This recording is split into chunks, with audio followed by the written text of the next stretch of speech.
শাস্ত্র বলছে এমন একটা সময় আসবে যখন মানুষ ঈশ্বর বাক্যটাকে খোঁজার জন্য চেষ্টা করবে, অনেক ইচ্ছা হবে, কিন্তু তারা ঈশ্বর বাক্য আর শুনতে পাবে না।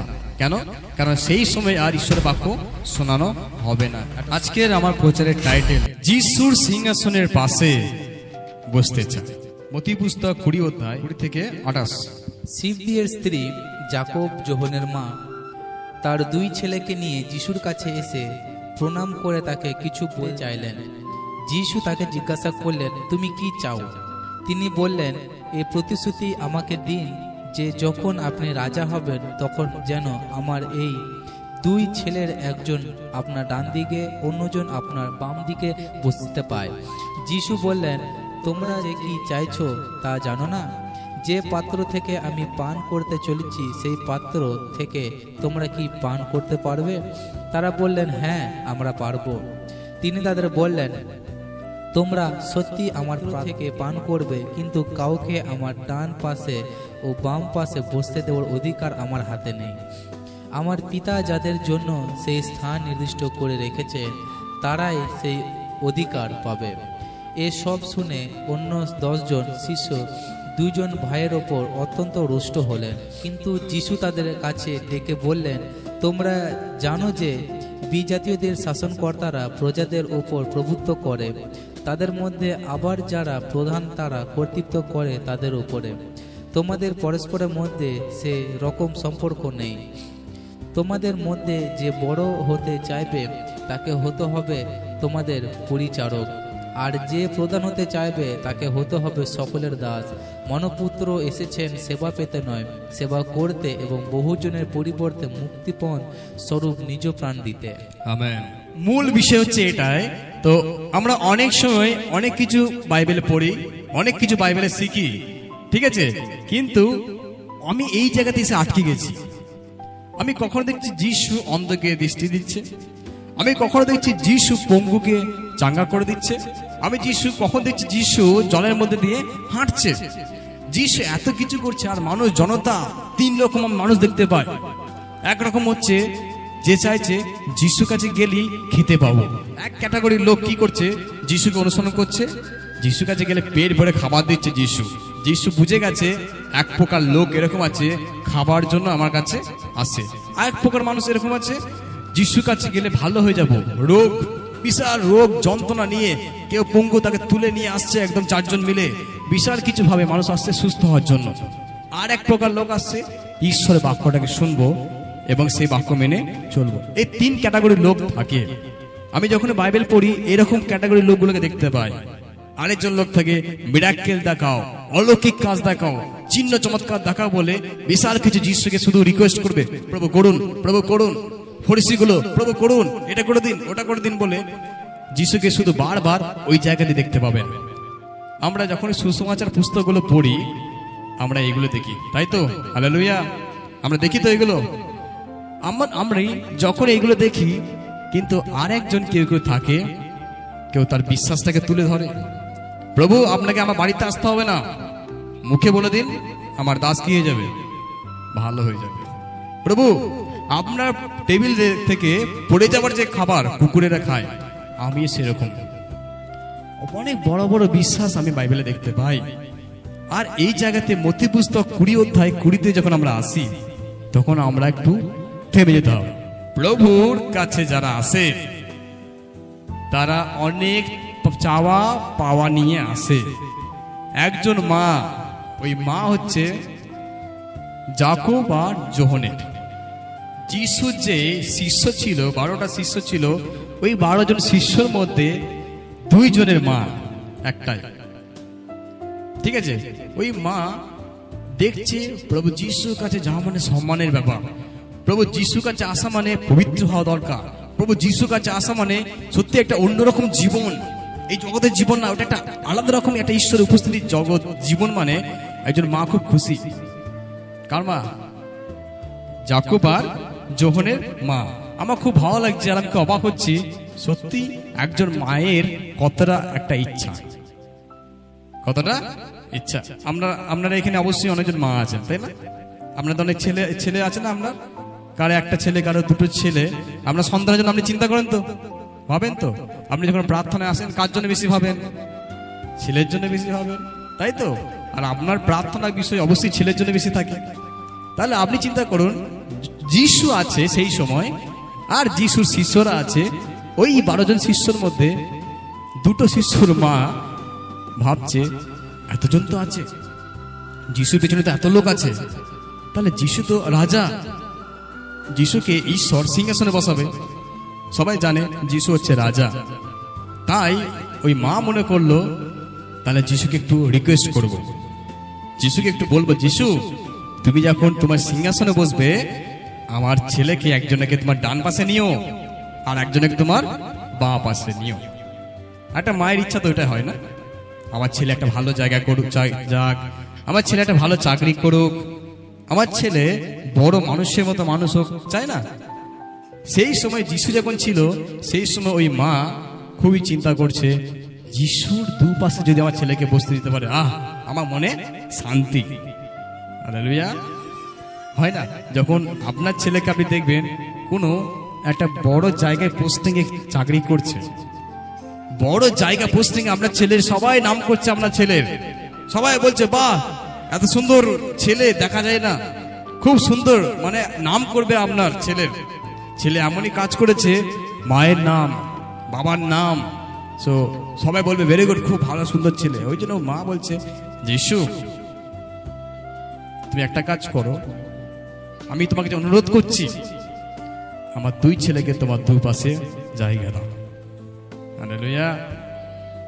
প্রিয়, আসল বিষয় হচ্ছে এটাই, অনেক সময় আমরা কি বলি, অনেক সময় আমরা কি ভাবি, অনেক সময় আমরা কি কথা বলি আমরা ভেবেচিন্তে বলি না। অনেক সময় আমরা যেমন তেমন রূপে প্রভুকে ডাকি, যেমন তেমন কিছু চেয়ে ফেলি, অনেক কিছু আমরা চাই, তাই না? আমরা অনেক কিছু চাই। এমন এমন জায়গা আছে, তো অনেক ব্যক্তি আছে কি জানেন, শুধু প্রভুর কাছে এলেই লিস্ট নিয়ে আসবে, প্রভু আমার এটা লাগবে, আমার এটা লাগবে, এটা লাগবে, মানে মুদিখানা যেমন আমরা মাসকাবাড়ি তুলি, সেরকমই কি হয়, একদম লম্বা লিস্ট, প্রভু আমাকে এটা দাও, আমাকে এটা দাও, আমাকে সেটা দাও, আমাকে এটা করে দাও বলে লম্বা লিস্ট থাকে। আমরা লিস্ট নিয়ে গিয়ে মুদিখানা দোকানে দিয়ে দিই, চলো ও সব দেখে দেখে ব্যাগে ভরে দেয়। অনেক খ্রিস্ট বিশ্বাসী চায় এই লিস্টের মতো জিনিসপত্র প্রভু আমাকে দিক, কিন্তু তারা এইটা বুঝতে পারে না ঈশ্বরের কোনটা ইচ্ছা, ঈশ্বরের কোনটা আমাদেরকে দেওয়ার ইচ্ছা, ঈশ্বর কোনটা আমাদেরকে দিতে পারবে, কোনটা আমাদের জন্য যোগ্য নয়, আমরা কোন জিনিসটা কোন সময় দিতে হবে, ঈশ্বর ভালো করে জানে। অনেক কিছু আমরা চেয়ে নিই, অনেক কিছু আমরা চেয়ে বসি। ওই জন্য আজকের খুবই গুরুত্বপূর্ণ বিষয়, দুটো বিষয় আমরা দেখব। প্রথম বিষয়, নাম্বার 1, আমরা সিংহাসনে বসতে চাই কিন্তু মূল্য বুঝি না। 20:22 যিশু বললেন, তোমরা যে কি চাইছো তা জানো না। যে পাত্র থেকে আমি পান করতে চলেছি, সেই পাত্র থেকে তোমরা কি পান করতে পারবে? তারা বললেন, হ্যাঁ আমরা পারবো। এই বাক্যটি আজ আমাদের প্রয়োজন। কেন প্রয়োজন জানেন? আমরা এরকমই প্রার্থনা করি, আমাকে প্রভু আশীর্বাদ দাও, আমাকে প্রভু বড় করে দাও, আমাকে প্রভু প্রচুর ব্যবহার করো, প্রচুর প্রভু আমাকে ইউজ করো, কিন্তু আমরা জানি না এর মূল্যটা কি আসলে। তাই বাইবেলে এরকম লেখা আছে, আমি যেই পাত্র পান করব, তোমরা কি পারবে পাত্র পান করতে? তা মানে কি? একবার আপনি মনে করে দেখুন, যিশু ক্রুশে যাওয়ার আগে গেতসেমানি বনে রিলনাউন হয়ে প্রার্থনা করছে, যিশু বাবা যদি হয় সম্ভব তাহলে পান পাত্র আমার কাছ থেকে কি করো, সরাও। আপনি জানেন সেই প্রার্থনায় যিশুর যে ঘাম, মাথায় যে ঘাম হচ্ছিল, ঘামটা রক্তে পরিণত হয়েছিল। কেন জানেন? তার প্রেশার লো হচ্ছে, তার বিপি লো হয়ে যাচ্ছে, তার মানে তার শরীরের প্রতিক্রিয়াগুলো অনেক, সে কষ্ট পাচ্ছে, আর সে ভাবছে, প্রার্থনা করছে প্রভুর কাছে। ওই পানপাত্র কি সহজ? ওই যে যিশু এখানে কথা বলেছে, হ্যাঁ আমি যেই পানপাত্র পান করব, তুমি কি পারবে পান করতে? তোমার কি মনে হচ্ছে তুমি পারবে পান করতে? ঠিক আছে, শিষ্যরা বলল হ্যাঁ পারবো। যাকব যোহনের মা বলল হ্যাঁ পারবো। যিশু বলছে ঠিক আছে, সেটা নয় তুমি পারবে। তারপরে কি লেখা ছিল? তিনি তাদের বললেন, তোমরা সত্যি আমার পাত্র থেকে পান করবে, কিন্তু কাউকে আমার ডান পাশে বা বাম পাশে বসতে দেওয়ার অধিকার আমার হাতে নেই। আমার পিতা যাদের জন্য সেই স্থান নির্দিষ্ট করে রেখেছেন তারাই এই অধিকার পাবে। আমেন। যিশু বলছে যদি তুমি চাও পান করতে পারো। পান করতে পারো মানে কি? ক্রুশ। তুমি ক্রুশকে তুলতে পারো, তোমার ক্রুশকে তুমি বহন করবে, তোমার ক্রুশটাকে তুমি নিয়ে যাও, প্রতিদিন তোমার ক্রুশটাকে প্রতিদিন তোমার ক্রুশটাকে নিয়ে যাও, পান করতে পারবে। কিন্তু ভালো করে শুনবে, আমার সিংহাসনের ডান পাশে বাঁ পাশে কে বসবে ওটা আমার হাতে নেই। প্রভু যিশুর হাতে ওই ক্ষমতা ঈশ্বর দেয়নি, ওই শক্তি ঈশ্বর দেয়নি। আর আমরা কি করি? এই পানপাত্র মানে আমরা মনে করি যে হ্যাঁ খুব সহজ, কষ্ট। পানপাত্রটা হলো কষ্ট, পানপাত্র হলো ত্যাগ, এটা হচ্ছে অপমান। এক রকমের মানুষ আমাদেরকে অপমান করে। শিষ্যরা বললে আমরা পারবো, কিন্তু তারা ভেবেছিল এটা গৌরব হবে। ঠিক আছে, তারা মনে করছিল পারবো বলেছিল মানে তারা মনে করছে এটা খুব আর গৌরবের জায়গা, গৌরবের স্থান। কিন্তু যখন তারা যিশুর মৃত্যুর পরে তারা ঠিক একই রূপে যিশুকে ধরে থাকতে গেল, মানুষজন তাকে কি করলো? শাস্তি দিল। অনেক শিষ্যরা, যিশু যে শিষ্যরা ছিল, অনেকজনকে মৃত্যু বিভিন্ন রকম হয়েছে। কাউ কি গরম তেলে ফেলে মেরেছে, কাউ কি পশুরা খেয়ে ফেলেছে, কাউ কি উল্টো করে ক্রুশে ঝুলিয়েছে। এরকম বিভিন্ন বিভিন্ন মৃত্যুর ঘটনা আমরা দেখতে পাই। ঠিক আছে, ওরা মনে করছিল গৌরব, মানে আমি যদি আর যিশুর গৌরব করতে পারি, আমি যদি যিশুর সামনে সাইডে বসতে চাই, যিশুর পানপাত্র থেকে পান করতে চাই, হয়তো আমাকে অনেক উঁচুতে তোলা হবে, মানুষ হয়তো আমাকে গৌরব দেবে। কিন্তু এই আশীর্বাদ মানে এটা কিন্তু একটা পরীক্ষার মতো। যিশু কাছের থেকে আমরা যদি আশীর্বাদ নিতে চাই, এটা কিসের মতো? পরীক্ষার মতো। অনেক কিছু ত্যাগ করতে হয় জীবনে। যারা প্রভুতে থাকে অনেক কিছু ত্যাগ করতে হয়। অনেকজন এই জগতের সিনেমা ত্যাগ করতে পারে না, অনেকজনের জগতের সিরিয়াল ত্যাগ করতে পারে না, অনেকজনা এই জগতের নেশাগুলোকে ত্যাগ করতে পারে না, অনেকজন এই জগতের ফুর্তি আনন্দগুলোকে ত্যাগ করতে পারে না। কেন পারে না বলুন তো? কারণ তারা চেষ্টা করে আবার ওদিকে টেনে নেয় শয়তান, আবার জগতের মাঝে সে হারিয়ে যায়। ওই জন্য অনেক খ্রিস্ট বিশ্বাসী দেখবেন আবার ফিরে গিয়ে সে মদ খাওয়ার পরিস্থিতি, আবার মদ খায়, আবার বিড়ি খায়, আবার প্রভু থেকে দূরে চলে যায়, আবার জগতের দিকে টান দেবে বেড়ে যায়। কেন? তারা প্রথম যখন প্রভুতে এলো, প্রথম যখন পাঁচটার কাছে প্রচার শুনলো, প্রথম যখন সুসমাচার শুনলো, তার মানে সে তখন বিশাল মানে একদম প্রভুকে ভালোবাসা শুরু করলো। কিন্তু আস্তে আস্তে আস্তে আস্তে কোথায় না কোথায় তার বিশ্বাসের পতনটা ঘটলো। সেই থেকে সে কি হয়ে গেল? দুর্বল হয়ে গেল। সেই থেকে সেই ব্যক্তি দুর্বল হয়ে হয়ে তার প্রার্থনা কমে গেল, বাইবেল পড়া কমে গেল, প্রভুর দিয়ে বসা কমে গেল। হালেলুয়া। যদি আমরা মতি পুস্তক 16:24 পড়ি, ওখানে কি লেখা আছে? যিশু তখন তার শিষ্যদের বললেন, কেউ যদি আমার অনুগামী হতে চায় তবে সে অবশ্য প্রত্যাখ্যান করুক এবং নিজের ক্রুশ তুলে নিয়ে আমার অনুসরণ করুক। রোমিও 8:17 পড়ি। আর যেহেতু আমরা তার সন্তান, তখন উত্তরাধিকারও বটে। ঈশ্বরের উত্তরাধিকারী খ্রিস্টের শরীর, অবশ্য যদি তারই সঙ্গে দুঃখ ভোগ করি তবে তার মহিমা অংশীদার হব। কি করে একজন ব্যক্তি যিশুর সিংহাসনে কাছে বসতে পারবে? কি করে একজন ব্যক্তি যিশু তাদেরকে গৌরবে নিয়ে যাবে? দুটো জিনিস আমরা এখানে দেখলাম। মতি পুস্তক 16:24 দেখলাম যে তোমরা আমার ক্রুশটাকে বহন করবে, তোমরা নিজের ক্রুশটাকে বহন করবে আর এগিয়ে যাবে। দ্বিতীয় দেখলাম রোমিও 8:17 দেখলাম, এখানে লেখা আছে তোমরা আমার জন্য কষ্ট দুঃখটাকে বরণ করে আমি তোমাকে ঠিক মহিমার জায়গাতে তুলবো। এটা যিশু প্রতিশ্রুতি দিচ্ছেন, আমি যখন গৌরবে আসবো তোমরাও গৌরবে আসনে তোমরা বসবে। হালেলুয়া। প্রিয় মণ্ডলী, ভালো করে আমরা শুনবো, ক্রুশ ছাড়া সিংহাসন নেই, কষ্ট ছাড়া গৌরব নেই।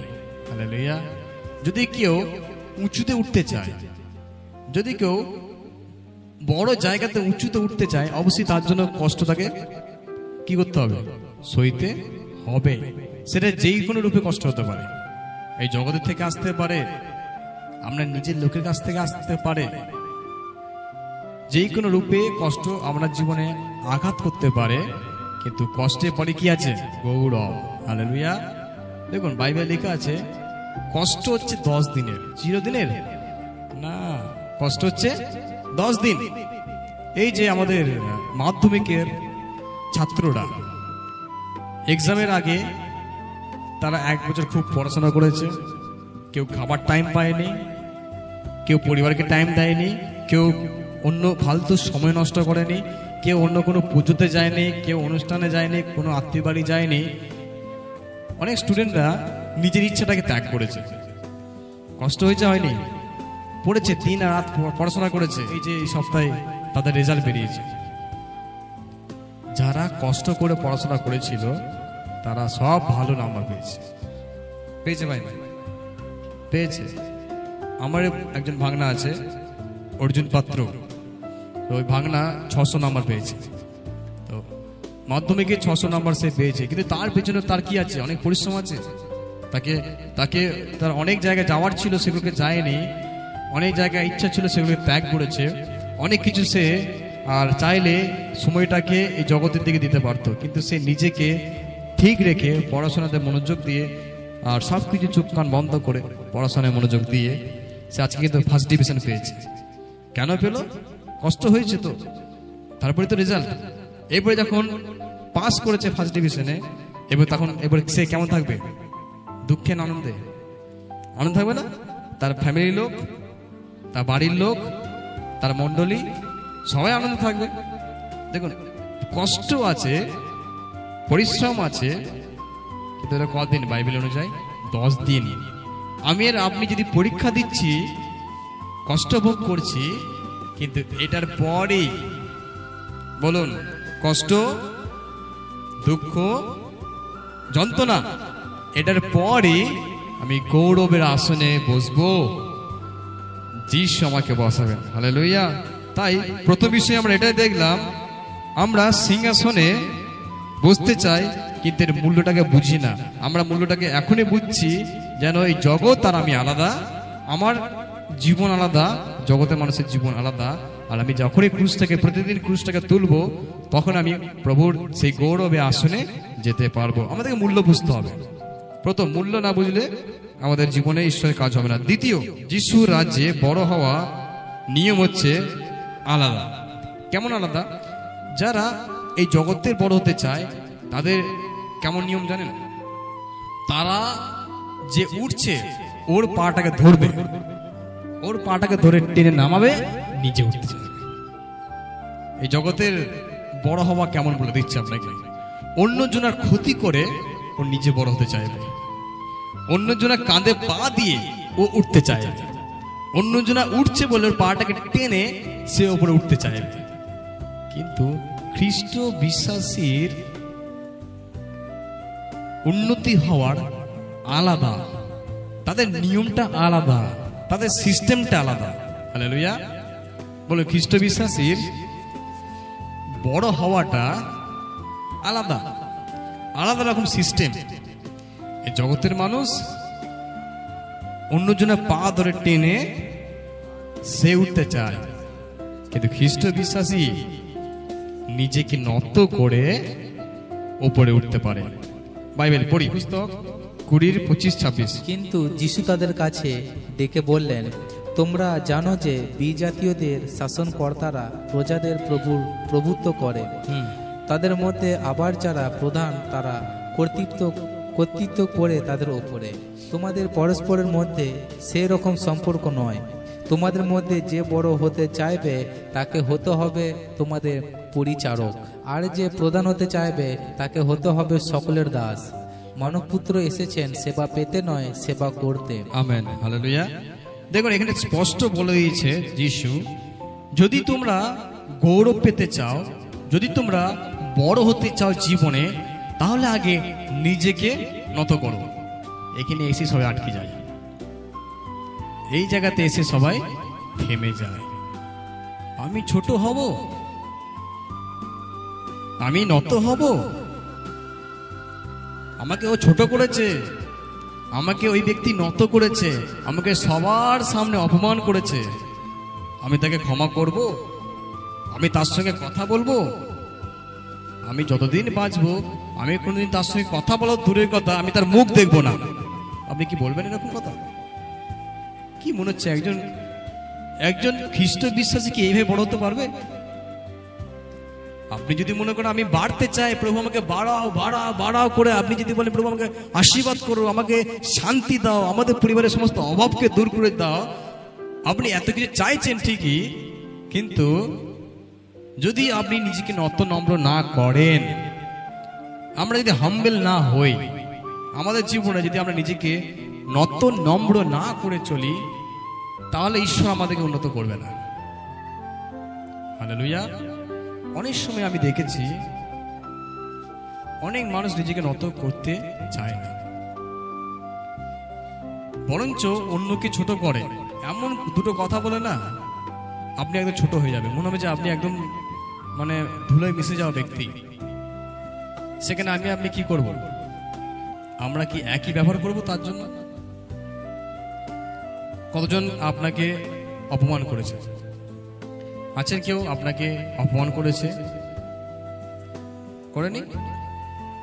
আমি অনেক জায়গায় অপমানিত হয়েছি, অনেক জায়গায় ছোট হয়েছি, অনেক জায়গায় আমাকে ছোট করা হয়েছে, অনেক জায়গায় আমি অপমানিত হয়েছি, কিন্তু আমি ঘুরে তাকে অপমান করতে যাইনি, আমি ঘুরে তাকেও ছোট করতে যাইনি। আমি শুধু শুনেছি আর প্রার্থনা করেছি, প্রভুর হাতে ছেড়েছি, প্রভু তুমি দেখে নিও। যখন আজকের পর থেকে কেউ আপনাকে অপমান করবে, কেউ আপনাকে ছোট করবে, কেউ আপনাকে ধুলো মিশিয়ে দেওয়ার মতো আপনার বিরুদ্ধে কথা বলবে, যেটা আপনি আদৌ করেননি, যখন আপনার জন্য এরকম কথাগুলো মানুষ বলবে, তখন আপনি নত হয়ে সহ্য করে প্রার্থনা করে প্রভুকে বলে, প্রভু তুমি নিজেকে নত করলে, তুমি ঈশ্বর হয়েও দাসের রূপ ধরলে, আর তুমি দাসের রূপ ধরে ক্রুশটাকে বহন করলে, মৃত্যুটাকে সহ্য করলে আমাকে উদ্ধার করার জন্য। আমি শিখেছি, আমাকে যে ছোট করেছে, আমাকে যে অপমান করেছে, আমার নামে যে বদনাম দিয়েছে, আমাকে যে খারাপ বলেছে, আমি তাকেও প্রভু তোমার কাছে সমর্পণ করছি। আমি নত নম্র, আমি তাকে দুটো কথা শোনাতে চাই না, আমি তাকে বোঝাতে চাই না আমি ঠিক আর তুমি ভুল। সময় আসবে প্রভু তুমি বুঝিয়ে দেবে কে ঠিক আর কে ভুল। Hallelujah, hallelujah. সবাই আছেন আমার সঙ্গে? ওই জন্য পৃথিবীর নিয়ম হচ্ছে বড় হওয়া মানে ক্ষমতা। যাদের অনেক ক্ষমতা থাকে তারা বলে আমি বড়। পৃথিবীর বড় মানে হচ্ছে শাসন, যারা শাসন ক্ষমতায় আছে, যারা আর উঁচু লেভেলে আছে, তারা মনে করে আমরা বড়। বড় মানে সামনে দাঁড়ানো, যারা সবার সামনে দাঁড়িয়ে থাকে। কিন্তু ঈশ্বরের রাজ্যের নিয়মটা কেমন আপনাকে বলি। প্রথম ঈশ্বরের নিয়ম কেমন, কি করে আপনি বড় হবেন? পাশের জনের দিকে তাকিয়ে বলুন, বড় হওয়া মানে সেবা করা, বড় হওয়া মানে নম্রতা, বড় হওয়া মানে নিজেকে নিচে নামানো। আরেকটি বার মধ্যে 20:28 পড়ব। মানবপুত্র এসেছেন সেবা পেতে নয়, সেবা করতে এবং বহুজনের পরিবর্তে মুক্তিপণ স্বরূপ নিজ প্রাণ দিতে। মানবপুত্র কি করতে এসেছে বলুন একবার? সেবা পেতে। আমি অবাক হয়ে গেছি, আপনি জানেন, সত্যি আমি অবাক হয়ে গেছি। একজন ঈশ্বর পৃথিবী এসেছে সেবা করতে। আপনি ভাবুন, ঈশ্বর পৃথিবীতে এসেছে আপনার সেবা করতে। কার সেবা করতে? মানুষের সেবা করতে। সেবা পেতে আসেনি। অনেকজন আসে, আমি সেবা পেতে এসেছি। আমার সেবা করলে না তুমি, আমার পা ধুয়ে দিলে না, আমাকে প্রণাম করলে না, আমাকে কোনো ওয়েলকাম করলে না, আমার নাম স্টেজে নিলে না। অনেকজন বলবে বাবা তুমি আমাকে ছোট করে দিয়েছো।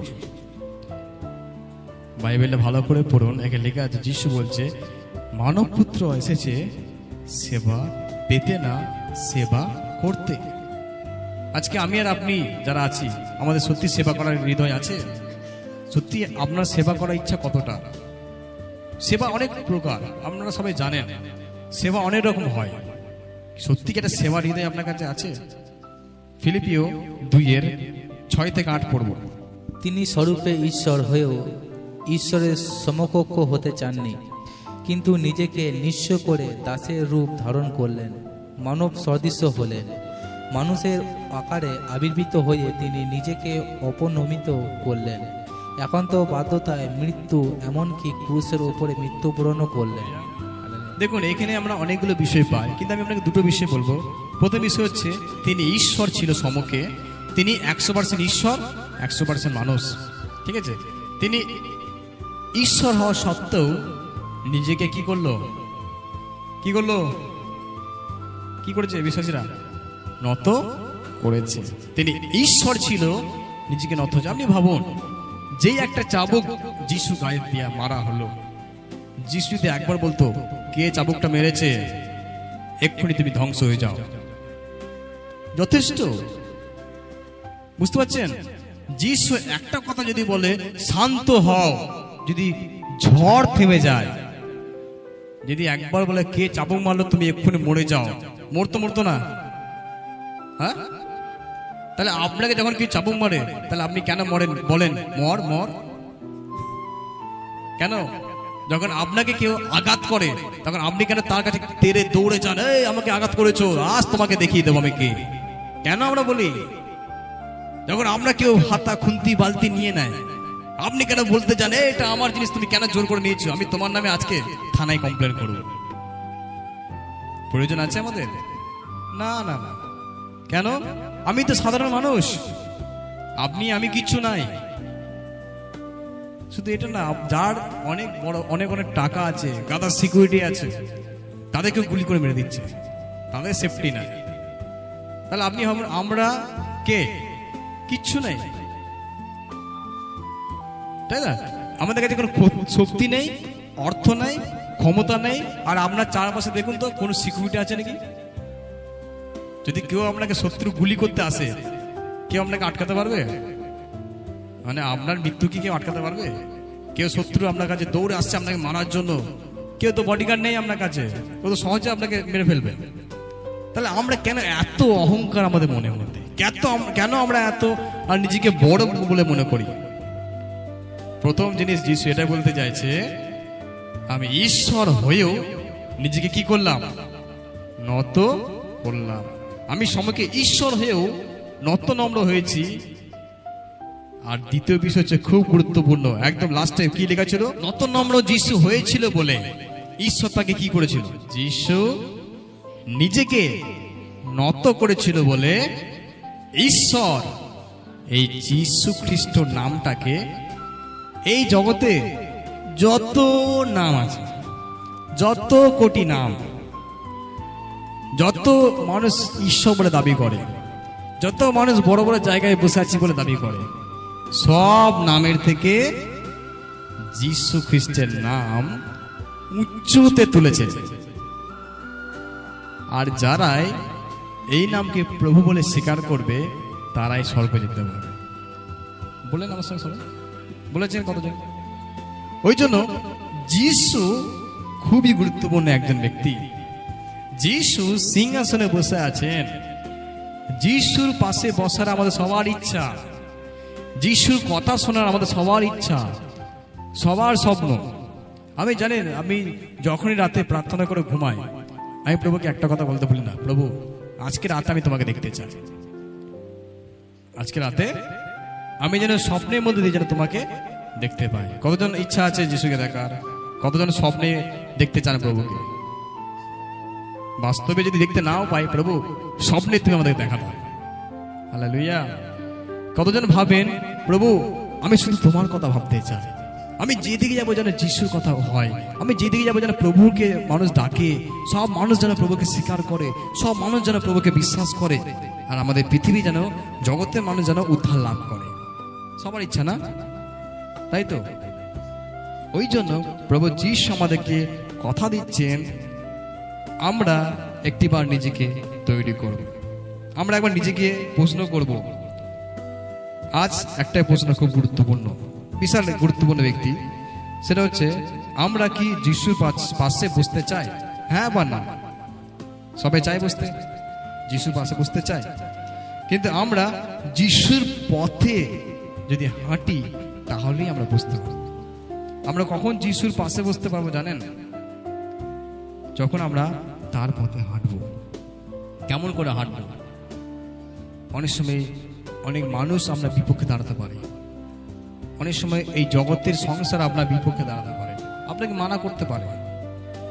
জানি না আগামী দিনে সরকার আমাদের কাছে কি ল দেবে, জানি না সরকার কি আইন ঠিক করবে, কিন্তু আমি আর আপনি সিদ্ধান্ত নিয়েছি আমি যেন প্রভু যিশুর পথে হাঁটতে পারি। কেমন করে হাঁটবো? ক্রুশটাকে নিয়ে হাঁটতে পারি। আপনি সবসময় মনে রাখবেন, আপনি প্রভুর পথে হাঁটছেন, ক্রুশটা আপনার কাঁধে আছে। কি কাঁধে আছে? ক্রুশটা আপনার কাঁধে আছে, এটা সবসময় মনে করবেন, ইমাজিন করবেন, সবসময় ভাববেন আমি জানি আমি যিশুর ক্রুশটাকে নিয়ে হাঁটছি। ওই জন্য আপনাকে কেউ আঘাত করলে আপনার গায়ে লাগবে না, আপনাকে কেউ খারাপ বললে, আপনাকে কেউ অপমান করলে আপনার বেশি হৃদয়ে কষ্ট হবে না, কারণ আপনি বুঝে নিয়েছেন ক্রুশ যখন নিয়েছি সহ্য করতে হবে। হালেলুয়া। আমি অনেক সময় তাই করি। মানুষ যখন আমার বিরুদ্ধে কথা বলে, মানুষ যখন আমাদের বিরুদ্ধে খারাপ কাজ করতে চায়, মানুষ যখন আমাদেরকে আর বিপদে ফেলতে চায়, তখন আমরা একটা জিনিসই স্মরণ করি, প্রভু তোমার ক্রুশ বইছি তো, এটা তো হবেই, তাই না? আমি তোমার ক্রুশ বইছি। কেউ আমাদেরকে খারাপ বলুক, কেউ আমাদেরকে নির্যাতন করুক, কেউ আমাদেরকে অপমান করুক, কিন্তু একটা জিনিস মনে রাখবেন প্রিয়, আমি ক্রুশটাকে বইছি বলে আজকে এইগুলো আমার জীবনে আসছে। হালেলুয়া। আর এটা ততক্ষণ এগোবে। একটাই বাক্য দিয়ে আমরা আজকে শেষ করব। আর মতি পুস্তক 24:13 পদ আমরা খুলি। কিন্তু যে ব্যক্তি শেষ পর্যন্ত স্থির থাকবে সে পরিত্রাণ পাবে। দেখুন, যে যিশু পথে হাঁটতে ছাড়বে না সে রাজার উত্তরাধিকারী হবে, অবশ্যই সে হবে। ওই জন্য ক্রুশ ছাড়া সিংহাসন নেই, সেবা ছাড়া মহিমা নেই, নম্রতা ছাড়া উচ্চতা নেই। আর যে এই শেষ পর্যন্ত স্থির থাকবে সেই স্বর্গরাজ্য লাভ করবে। আমরা প্রত্যেকজনা প্রভুর কাছে যাব, আমরা প্রত্যেকজনা স্বর্গরাজ্যে যাব।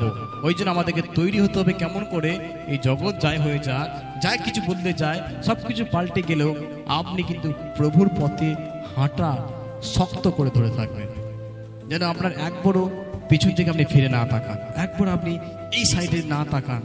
আপনার মনে আছে যারাই পিছনে তাকিয়েছে, যারাই সাইডে তাকিয়েছে, যারা একটু বিভ্রান্ত হয়ে গেছে, তারাই কিন্তু বিপদে পড়েছে, তাই না? ওই জন্য আমি আর আপনি যেন বিভ্রান্ত না হই, আমি আর আপনি যেন সহজেই প্রভুর দিকে হাঁটতে পারি, চলতে পারি। আসুন প্রার্থনা করি।